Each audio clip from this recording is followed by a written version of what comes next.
बिस्मिल्लाहिर्रहमानिर्रहीम। Lost spring, खोया हुआ मौसम बहार। मौसम बहार से मुराद बचपन यानी खोया हुआ बचपन।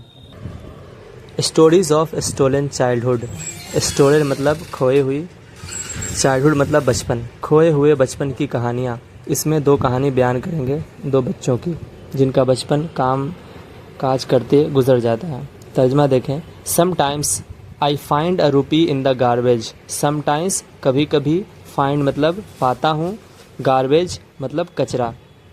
कभी कभी मैं कचरे में रुपए पाता हूँ। ये एक मकूला है।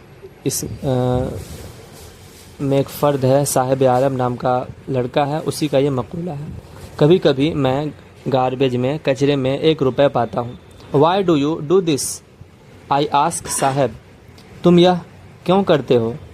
मैंने साहिब से पूछा यानी साहिब आलम से पूछा।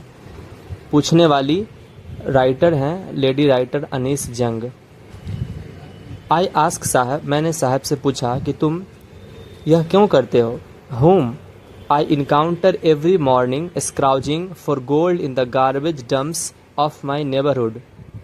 होम मतलब जिसको, इनकाउंटर मतलब मुलाकात या मिलती हूँ, एवरी मॉर्निंग हर सुबह, स्क्राउजिंग तलाश करते हुए, ढूंढते हुए, गोल्ड यानी सोना, यहाँ मुराद है कीमती चीज़ें।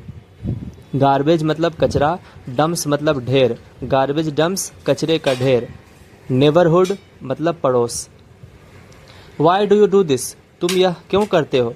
आई आस्क साहब, मैंने उस साहब से पूछा, होम जिसको, आई इनकाउंटर मैं मिला करती हूँ, एवरी मॉर्निंग हर सुबह, स्क्राउजिंग तलाश करते हुए, फॉर गोल्ड कीमती अशिया, इन द गार्बेज डम्प्स कचरे के ढेर में, ऑफ माई नेबरहुड यानी मेरे पड़ोस में, अपने पड़ोस में कचरे के ढेर में साहिब आलम को मैं हर दिन हर सुबह कीमती चीज़ें कचरे के ढेर में तलाश करते हुए पाती हूँ। उसी साहिब आलम से मैंने पूछा, why do you do this, तुम यह क्यों करते हो।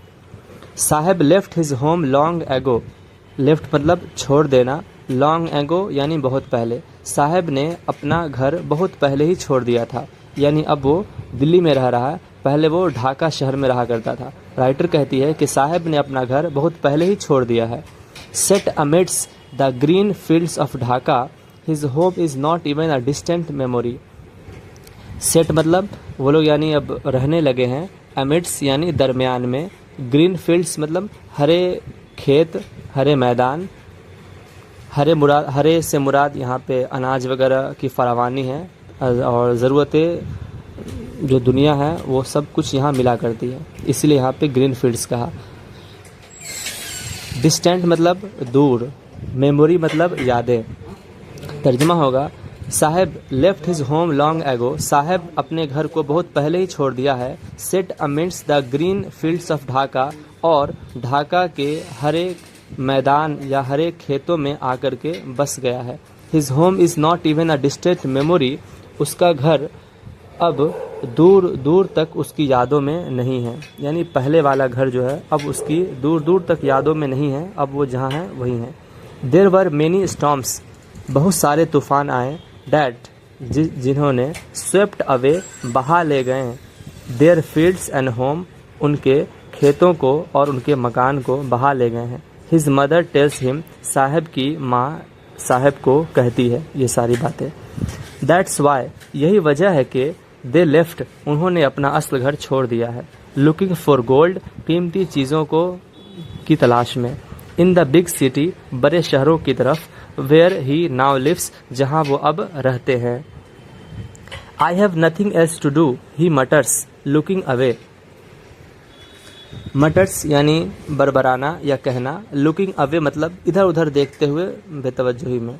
क्या कहता है, I have nothing else to do, मुझे कुछ भी करने को काम नहीं है, मुझे कुछ भी नहीं करने को काम है। ही मटर्स, वो यूं ही कहता है इधर उधर देखते हुए। गो टू स्कूल आई से ग्लिबली, तुम स्कूल जाते हो या जाओगे। आई से ग्लिबली यानी मैंने बगैर सोचे चालाकी से, इधर उधर देखते हुए,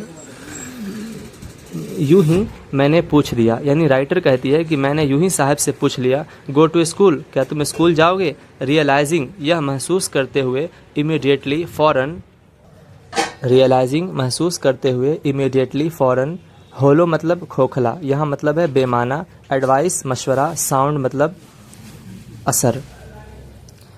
गो टू स्कूल आई से ग्लिबली, मैंने यूं ही या बगैर सोचे समझे कह दिया स्कूल जाओगे, फौरन ही महसूस करते हुए कि मेरा यह मशवरा कितना ही बेअसर है, कितना खोखला है। There is no school in my neighbourhood, मेरे पड़ोस में कोई भी स्कूल नहीं है, एक भी स्कूल नहीं है। When they build one I will go, जब वे लोग बना देंगे एक स्कूल, आई विल गो तो मैं जाऊंगा। ये जुमला साहिब आलम कहता है पूछने पर राइटर के। If I start a school, अब यहाँ से राइटर पूछती है कि अगर मैं स्कूल शुरू कर दूँ, खोल दूँ, विल यू कम, तो क्या तुम आओगे। आई आस्क हाफ जोकिंग, मैं मजाक करते हुए, हाफ जोकिंग आधा मजाक करते हुए मैं उस लड़के से कहती हूँ।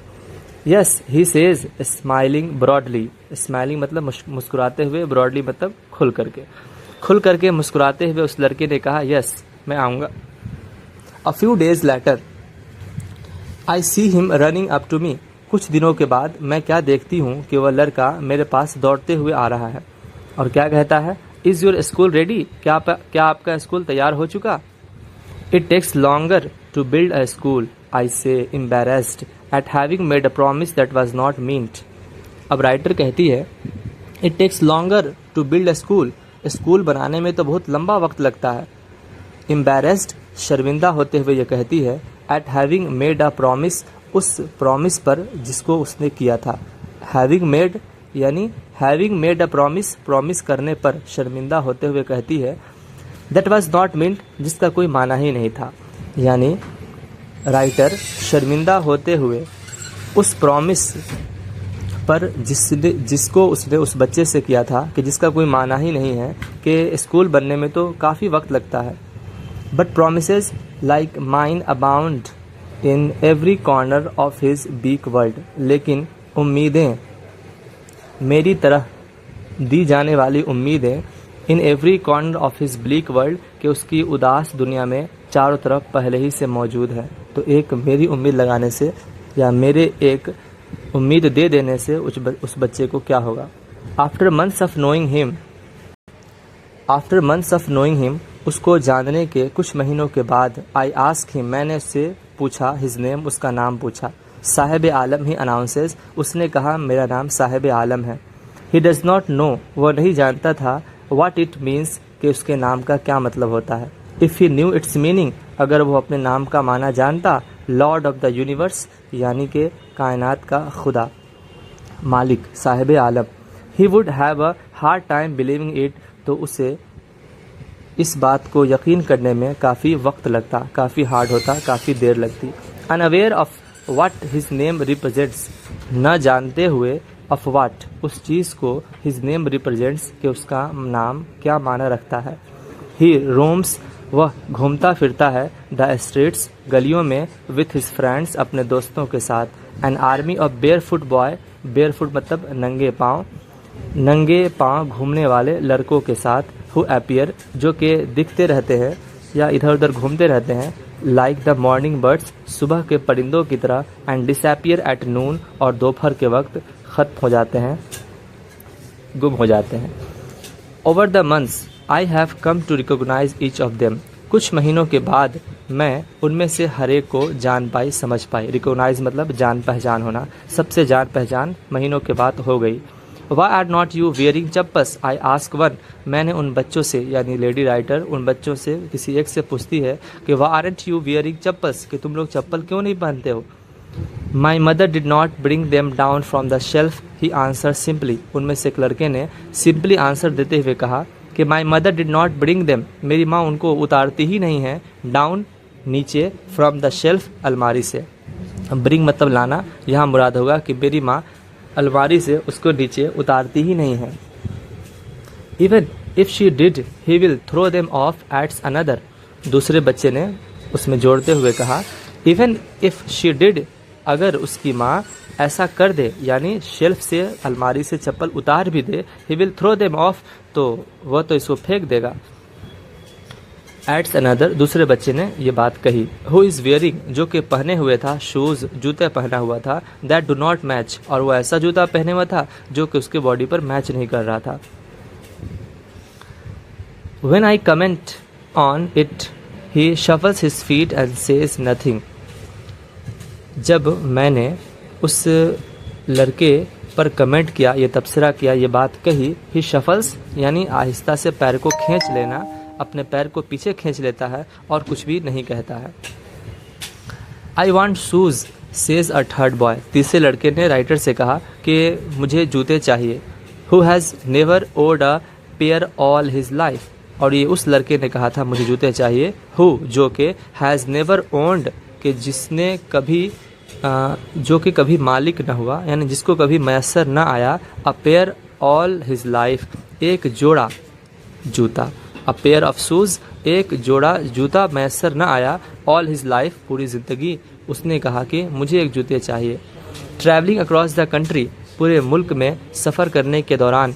आई हैव सीन चिल्ड्रेन, मैंने बच्चों को देखा। वॉकिंग, जो टहलते रहते हैं, घूमते रहते हैं। बेयर फुट, नंगे पाँव। इन सिटीज़, शहरों में। ऑन विलेज रोड्स, और गांव के सड़कों पर। It is not lack of money, यह पैसे की कमी नहीं है। लैक मतलब कमी, पैसे की कमी का मामला नहीं था कि वो लोग नंगे पैर रहते हैं। बट अ ट्रेडिशन, बल्कि यह तो एक रिवायत हो चुकी है। टू स्टे बेयर फुट, नंगे पैर रहने की। स्टे मतलब रहना, कि नंगे पैर जीने की, ज़िंदगी गुजारने की, ये तो रवायत ही बन चुकी है, पैसे का कोई मामला नहीं है। Is not explanation, is one explanation, यह एक वजाहत है। आई वंडर, मैं सोचती हूँ। If this is only an excuse, कि क्या यही सिर्फ एक बहाना है। टू एक्सप्लेन अवे, छुपाने का। और perpetual state of poverty, perpetual state यानी दायमी, स्टेट मतलब हालत, पॉवर्टी मतलब गरीबी या गुर्बत। गुर्बत, अपनी दायमी गुर्बत को छुपाने का यही एक एक्सक्यूज़ है, यही एक बहाना है।